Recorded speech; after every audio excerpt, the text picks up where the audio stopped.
Les tresseuses, les sans-papiers, les tresseuses sans-papiers, prenez un verre d'eau, asseyez-vous les filles. Les tresseuses aux États-Unis qui n'ont pas les kaolo.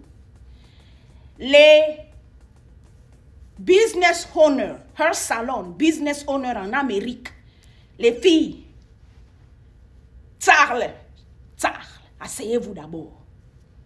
Écoutez-moi.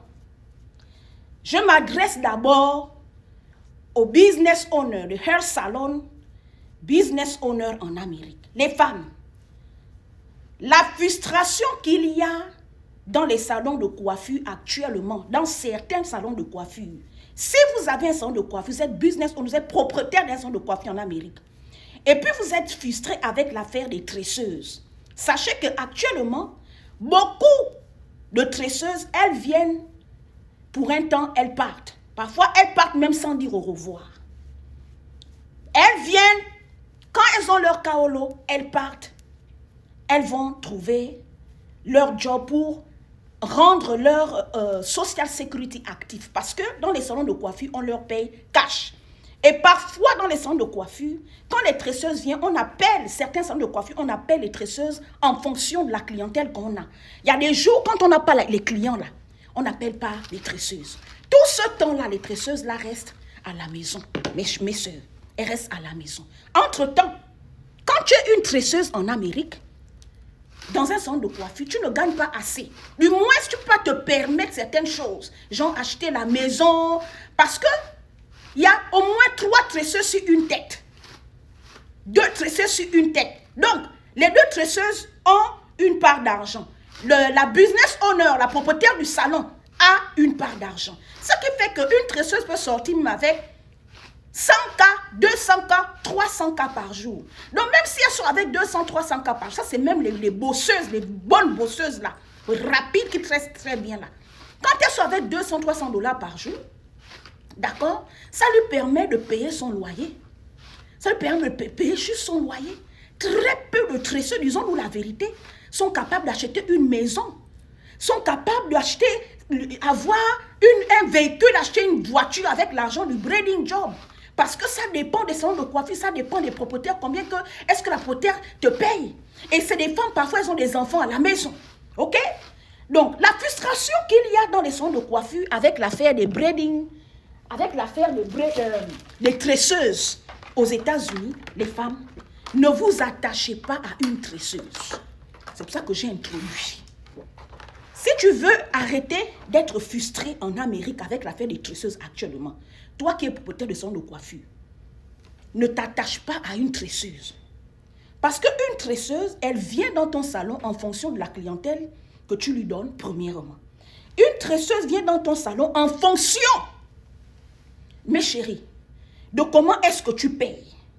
Et une tresseuse, nous tous, quand on quitte l'Afrique, mes chères sœurs propriétaires de salon, d'accord, on vient pour devenir une meilleure version de nous-mêmes, financièrement, sur le plan social, culturel, professionnel, sur tous les plans. Donc, quand une femme, elle vient tresser dans ton salon de coiffure, ne t'attache pas à elle. Tu gardes le respect, tu gardes la fraternité, l'amour. Mais le jour où elle veut partir, ne sois pas frustré. Troisièmement, ne garde pas une coiffeuse dans ton salon de coiffure, soi-disant elle n'a pas les papiers. C'est de ça dont je voulais parler.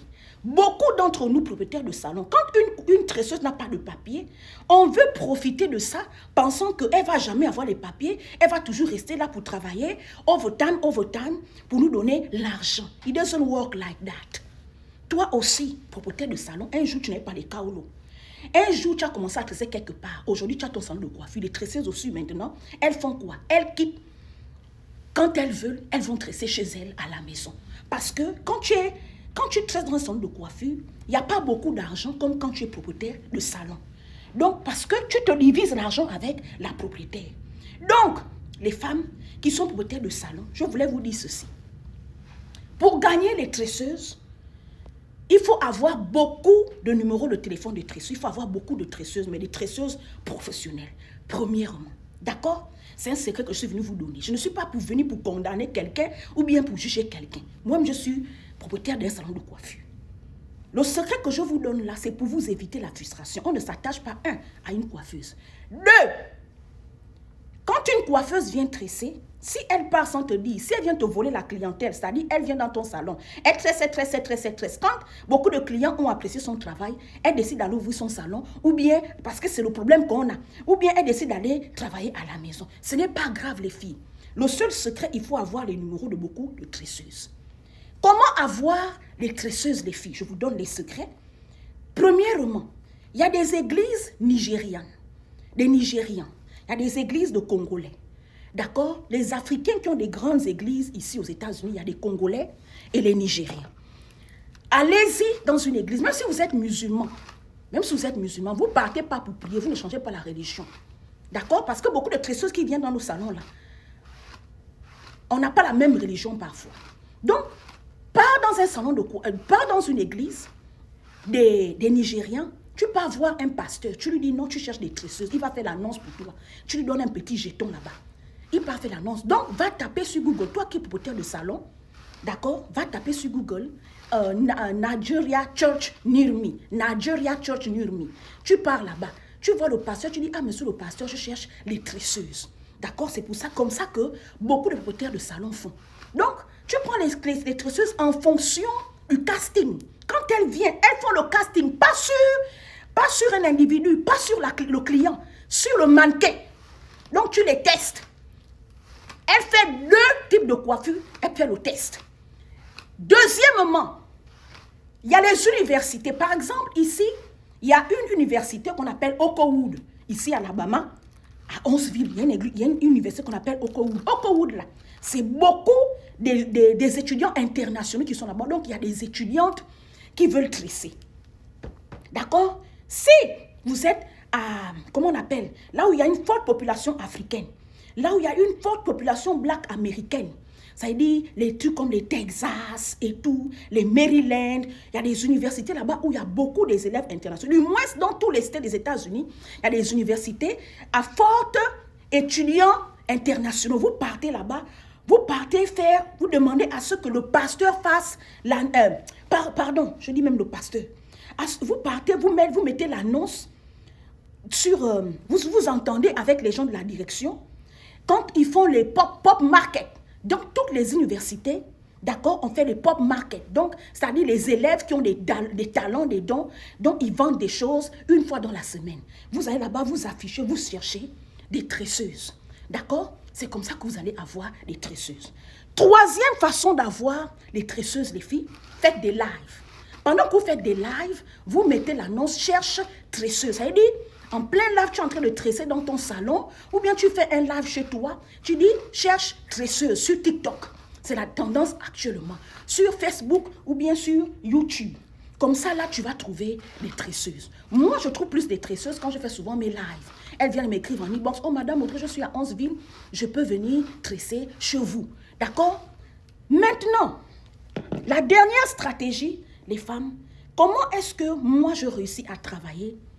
Parce qu'il y a des jours, moi, je suis dans un endroit où, comment on appelle? Il y a une forte population whitey. Chez moi, je suis à Alabama. Mon salon est dans Madison. Madison, il y a une forte population whitey. Donc, il n'y a pas beaucoup de blackies. Les blackies sont à Huntsville. Donc, tous les centres de coiffure à Alabama, ils sont plus à Huntsville. Sauf ceux qui... Je ne parle pas de Birmingham et d'autres villes. Hein. Je parle de Madison et Huntsville. Entre Madison et Huntsville, il y a beaucoup de clientèle à Huntsville que Madison. Maintenant, moi, j'ai mis mon salon à Madison. Donc, je n'ai pas une forte clientèle. Donc, ma clientèle vient saisonnièrement. Quand il y a les fêtes, la Pâques, la Noël comme ça en décembre, la rentrée scolaire, quand il y a la Saint-Valentin. C'est là où, comme moi, j'ai 4 chaises. Dans mon salon, j'ai 4 chaises. Ça, c'est la tendance de nous, les Africains. Vous allez remarquer les Américains. C'est une Américaine qui m'a montré ça. Les filles, le braiding job là, parfois je viens comme ça, je fais 700 cas jours, 1000 cas jours, seule les filles. Je suis rapide, soyez seulement rapide. Ne dépendez pas des tresseuses. D'accord? Et les tresseuses, quand vous venez, quand vous n'avez pas les kaolos, vous n'avez pas besoin de dire à la propriétaire de salon que vous n'avez pas les kaolos. Arrêtez de raconter souvent vos problèmes aux propriétaires de salon. Ce n'est pas ta